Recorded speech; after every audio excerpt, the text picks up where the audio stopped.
तो कहानी की शुरुआत में हमें कैस्ट्रो नाम के एक पुलिस ऑफिसर के बारे में बताया जाता है कि कुछ टाइम पहले एक कपल अपनी बच्ची के लापता होने की रिपोर्ट दर्ज करवाने के लिए पुलिस स्टेशन आए, लेकिन पुलिस वालों ने बहुत ही नाटक दिखाया, उनका केस नहीं लिया और बेचारी लड़की को ढूंढने में वो कपल अपनी सारी उम्मीदें खो चुका था। लेकिन तब वहाँ पर आया सब इंस्पेक्टर कैस्ट्रो, जिसने उस लड़की का केस लिया और कुछ समय के अंदर ही लड़की को ढूंढ भी निकाला। लेकिन लड़की की जान जा चुकी थी। मामला जबरदस्ती का लग रहा था। लड़की के पूरे शरीर पर हत्यारे के दांतों के निशान मौजूद थे। फिर जितने भी सस्पेक्ट थे उन सभी के दांतों के सैंपल लिए गए, लेकिन उस निशान से कोई मैच नहीं हुआ। कैस्ट्रो समझ गया कि हत्यारा कोई और ही है जो सामने होते हुए भी नजर नहीं आ रहा। हो सकता है कि वो हत्यारा हमारे पुलिस स्टेशन का कोई ऑफिसर हो, क्योंकि कोई भी इस केस को ढंग से सॉल्व नहीं कर पाया पहले। और फिर इस गुत्थे को सुलझाने के लिए और अपने शक को यकीन में बदलने के लिए कैस्ट्रो ने अपने स्टेशन के पुलिस वालों के लिए एक बढ़िया सा दावत का इंतजाम किया। उन्हें पेट भर खाना खिलाया और खाना खाने के बाद एक एप्पल भी दिया। बट सभी का पेट भरा हुआ था तो सभी ने थोड़ा सा एप्पल खाकर वैसे ही छोड़ दिया। तो इस तरह कैस्ट्रो ने सभी के दांतों के सैंपल ले लिए। तो एक इंस्पेक्टर के दांतों का निशान उस लड़की के शरीर पर मिले दांतों के निशान से मैच कर गया। इस तरह कैस्ट्रो ने अपनी चतुराई का इस्तेमाल करके उस लड़की को इंसाफ दिलाया। बढ़िया इंट्रो था ना दोस्तों वैसे इसका।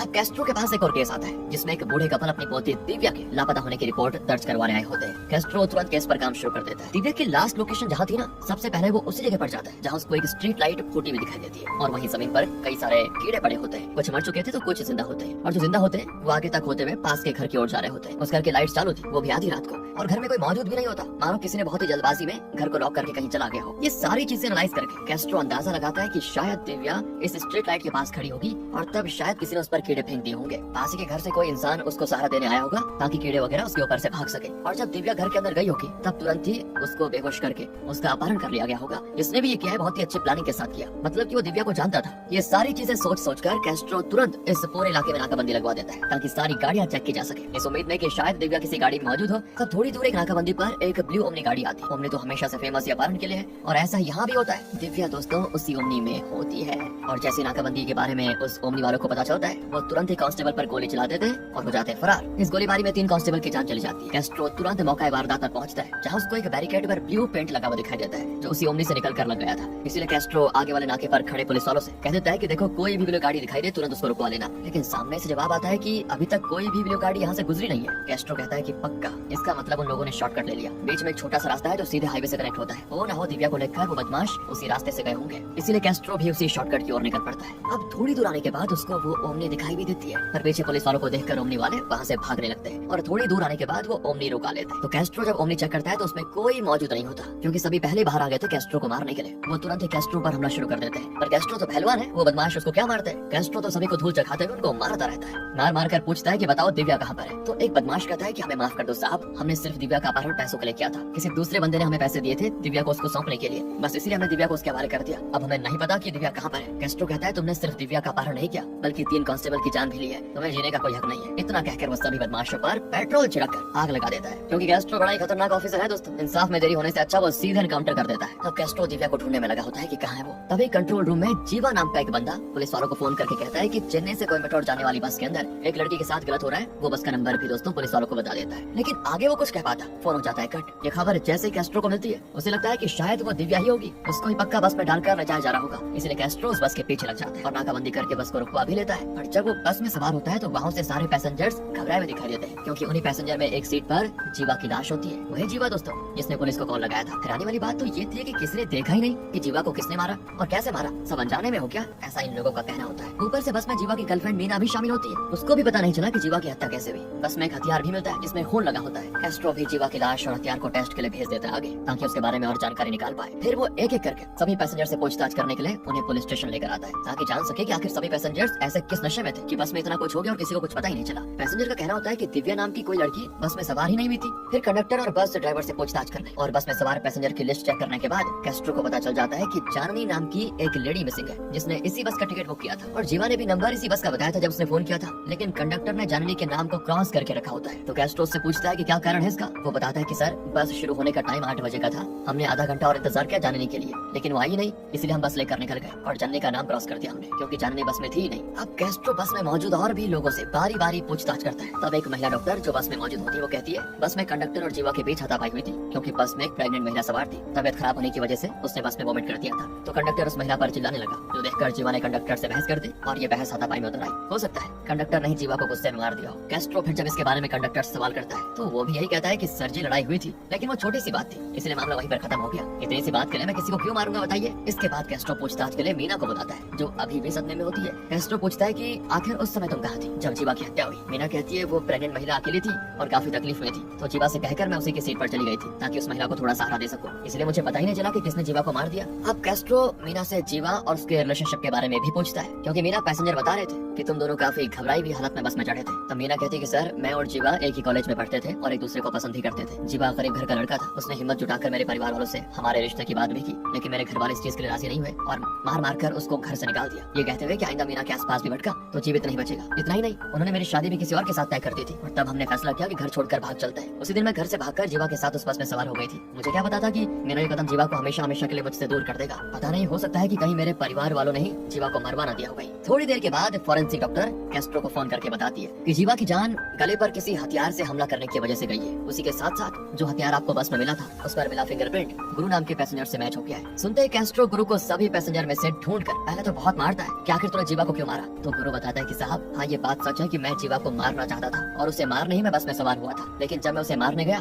तो पता चला कि वो पहले से मर चुका है और इस चीज से मैं डर गया और तभी आप बस में सवार हो गए। तो हड़बड़ी में मेरा चाकू वहीं पर गिर गया जो आपको मिला। कैस्ट्रो कहता है, आखिर तू जीवा को मारना क्यों चाहता था? ऐसा क्या हो गया था तुम दोनों के बीच? तब गुरु सब कुछ सच बताता है। असल में दोस्तों, एक हफ्ते पहले जीवा और मीना एक ढाबे पर रुके थे। मीना जैसे बाथरूम गई वो वहाँ से एकदम घबराई हुई हालत में वापस आई और जीवा को एक मोबाइल दिखाकर कहा कि ये मोबाइल किसी ने बाथरूम में छुपा कर रखा हुआ था जो सारी चीजें रिकॉर्ड कर रहा था। अच्छा हुआ मेरी नजर इस मोबाइल पर पड़ गई। सुनकर जीवा भड़क जाता है और तुरंत ढाबे के मैनेजर को इसके बारे में बताता है। तो मैनेजर कहता है, ये तो गुरु का मोबाइल है, ये हमारे ढाबे पर काम करता है। वैसे सुनते जीवा तो गुरु को बहुत मारता है और मार मार कर उसकी हालत खराब कर देता है। इतना ही नहीं, उसकी इस हालत की वजह से मैनेजर उसको ढाबे से भी निकाल देता है। और तब गुरु ने ठान लिया था कि मैं जीवा को मार कर रहूंगा, अपना इसका बदला लूंगा मैं। इसी इरादे से वो बस में सवार हुआ था और आगे क्या हुआ ये तो हम जानते हैं। अब ऐसे पूछताछ के दौरान एक बंदे के जूते पर कैस्ट्रो को खून लगा हुआ दिखाई देता है। तो कैस्ट्रो उससे कहता है, ये खून कहाँ से आया? डर के मारे वो बंदा अपने और अपने साथी की पोल खोल देता है कि हमने एक बंदे से उसका बैग छीना था, इस छीना झपटी में हमारा चाकू उस बंदे के हाथ में लग गया, उसका ये खून है, आप चाहो तो टेस्ट कर लो, ये जीवा का खून नहीं है, उसकी हत्या से हमारा कोई लेना देना नहीं है। कैस्ट्रो जितना मामले को हल करने की कोशिश करता है, मामला उतना ही ज्यादा उलझता जा रहा था। वो केस तो दिव्या का सॉल्व करने निकला था, लेकिन अब जीवा का मामला सामने आ गया। उसे समझ नहीं आता कि हत्यारा कौन हो सकता है। तो उसके शक की सुई कभी कंडक्टर पर, कभी मीना के परिवार पर, तो कभी मीना पर ही अटक जाती है। साथ ही कल इलेक्शन की गिनती भी होने वाली होती है। वो किसी भी हाल में ये केस जल्द से जल्द सॉल्व करना चाहता है, क्योंकि उसको लगता है कि कहीं न कहीं ये केस दिव्या से भी जुड़ा हुआ है। तो इसीलिए कैस्ट्रो पुराने हिस्ट्री शीटर्स को भी पकड़कर उनसे पूछता है कि क्या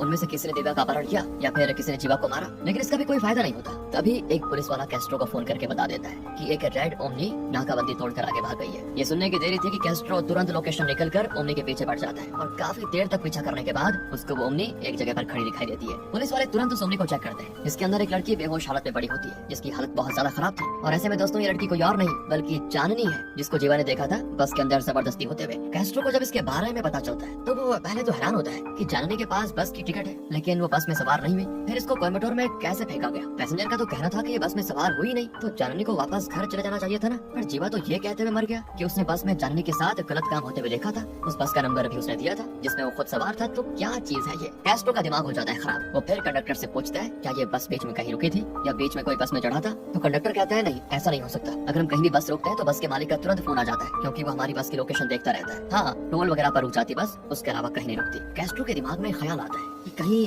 ऐसा तो नहीं कि एक ही नंबर प्लेट की दो बसों, जाननी दूसरी बस में सवार हुई और जीवा उसी नंबर की दूसरी बस में, लेकिन एक नंबर की दो बस कैसे हो सकती है? और तब कैस्ट्रो का शक यकीन में कुछ ही टाइम में बदल जाता है, क्योंकि जब वो सीसीटीवी फुटेज चेक करता है तो उसे उसी नंबर की दूसरी बस 1.5 घंटे पहले एक टोल नाके से गुजरती हुई दिखाई देती है, क्योंकि जिस बस में जीवा की उनको लाश मिली थी वो बस अभी पुलिस के कब्जे में है। इसलिए कैस्ट्रो तुरंत टोल नाके पर खड़े पुलिस को फोन करके उस बस को हिरासत में लेने के लिए कह देता है और पुलिस वाले भी तुरंत काम पर लग जाते हैं। साथ ही जिस बस के अंदर जीवा की बॉडी मिली होती है ना, उस बस के टूल बॉक्स में सारे सामान रखे होते हैं सिवाय स्क्रू ड्राइवर के। कैस्ट्रो समझ आता है कि कुछ तो बात है जिसे कंडक्टर और ड्राइवर मिलकर छुपा रहे हैं। इन दोनों में से कोई तो है जो इस हत्या में शामिल था, या फिर दोनों ने मिलकर जीवा को मार डाला। तब उसको एक पैसेंजर के मोबाइल में उसकी सेल्फी मिलती है जो उसने ड्राइवर के साथ ली थी। उस सेल्फी में ड्राइवर के शर्ट में 2 होल वाले बटन लगे होते हैं, लेकिन जब उसे पुलिस स्टेशन लाया गया तब उसके शर्ट पर 4 होल वाले बटन लगे हुए थे। देखकर कैस्ट्रो का शक तुरंत ही यकीन में बदल जाता है कि हो ना हो ये ड्राइवर कुछ तो छुपा रहा है, इसकी अच्छे से खातिरदारी करनी होगी तभी इसका मुंह खुलेगा। और उसकी जमकर पिटाई करने के बाद पूछा जाता है उससे कि आखिर एक नंबर प्लेट की 2 बस क्यों चल रही थी? पर मार खा खा कर ड्राइवर की हिम्मत जवाब दे जाती है और फिर वो सारी सच्चाई उगल देता है कि सर, हम एक नंबर की 2 बस इलीगल काम के लिए चलाते हैं ताकि पुलिस हमें पकड़ ना सके। ऐसे ही हमारी बस स्टॉप पर खड़ी थी जिसमें हमारे इलीगल काम होते हैं। नंबर प्लेट देखकर चांदनी उसमें ही सवार हो गई। उसे लगा कि शायद यही वो बस है जिसमें उसे सवार होना था। उस इलीगल बस में ड्राइवर और कंडक्टर मौजूद थे और कंडक्टर की नियत बिगड़ गई, इसलिए उसने जाननी को मारकर वहीं बांध दिया और उसके साथ गलत काम किया। पर जब इलीगल बस आगे बढ़ रही थी तो असली बस जाननी का इंतजार करते हुए अपने स्टॉप से लेट निकली, इसीलिए दोनों बस को एक दूसरे के बाजू से होकर गुजरना पड़ा। यही वो टाइम था जब हमारी हमारी असली बस में बैठा जीवा ने सारी चीजें देख ली कि चांदनी के साथ क्या क्या हो रहा है। उसने हमारी बस को इलीगल बस के सामने रुका देने को कहा ताकि चांदनी को बचाया जा सके, पर मैंने इसके लिए मना कर दिया, वरना हम फंस जाते। तो जीवा ने खुद ही पुलिस में चांदनी के बारे में बता दिया और आगे कुछ बता पाता उसका मोबाइल स्विच ऑफ हो गया। मैंने इलीगल बस के ड्राइवर को फोन करके बस छुपा देने के लिए कहा, वरना अब तक पुलिस जगह जगह नाकाबंदी करवा चुकी होती। इसलिए उसने तुरंत इलीगल बस को छुपा दिया और उसमें से चांदनी को निकाल कर एक जगह रख दिया और फिर बाद में उनके आदमी आकर चांदनी को रेड ओमनी में डालकर वहाँ से लेकर गए। मेरा इरादा चांदनी को मारने का बिल्कुल नहीं था, लेकिन बॉस ने ऑर्डर दिया था कि जीवा को मार दो, क्योंकि अभी तो उसका फोन स्विच ऑफ हुआ है। होश में आने के बाद वो सभी पुलिस वालों को बता देगा कि 1 नंबर की 2 बस चल रही थी। इसीलिए मैंने पानी में नींद की दवा मिलाकर सबसे पहले कंडक्टर को पिलाया और उसके बाद जीवा को, और जब सब सो गए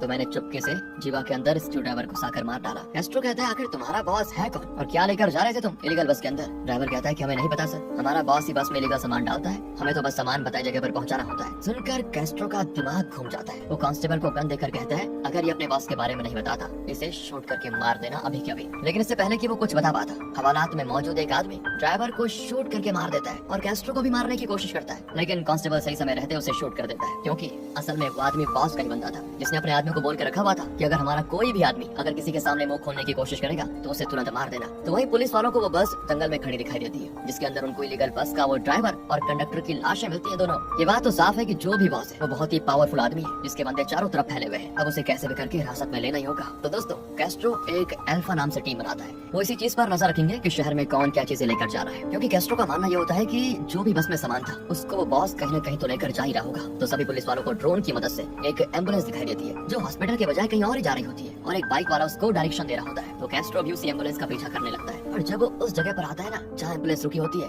वहाँ उसको मिलती है दिव्या। वही दिव्या जिसका केस सबसे पहले उसके पास आया था। दिव्या को एम्बुलेंस का ड्राइवर बंदी बनाया होता है, और यही वो आदमी है जो ड्राइवर का बॉस था, जिसने ऑर्डर दिया था कि जीवा को मार डालो। एम्बुलेंस को जब चेक किया जाता है तो उसके अंदर कुछ नहीं बल्कि ईवीएम मशीन होती है, यानी कि ये बॉस ईवीएम मशीन सी इलीगल बस में लेकर जा रहा था। और दिव्या भी किसी और की नहीं बल्कि इलेक्शन कमिश्नर की बेटी है, जिसका अपहरण किया गया था धोखे से गलत नेता को जिताने के लिए। इलेक्शन कमिश्नर को जब इसके बारे में पता चला तो उसका मुंह बंद करवाने के लिए अपोजिशन ने दिव्या का ही अपहरण करवा लिया, जिस वजह से इलेक्शन कमिश्नर चुप रहा, लेकिन दिव्या के दादा दादी ने उसके लापता होने की रिपोर्ट दर्ज करवा दी। इस तरह कैस्ट्रो ने 10 घंटे के अंदर न सिर्फ दिव्या को ढूंढ निकाला बल्कि जीवा को भी इंसाफ दिलाया, बल्कि ईवीएम की हेरा फेरी का भी पर्दाफाश किया। थोड़ी सी स्टोरी कंफ्यूजिंग थी, लेकिन एक बार फिर देखने पर आपको अच्छे से समझ में आ जाएगी। और इसके बाद कैस्ट्रो हर बार की तरह इस बार भी उस बॉस का एनकाउंटर करके उसको मार देता है। इसी के साथ होती है मूवी खत्म।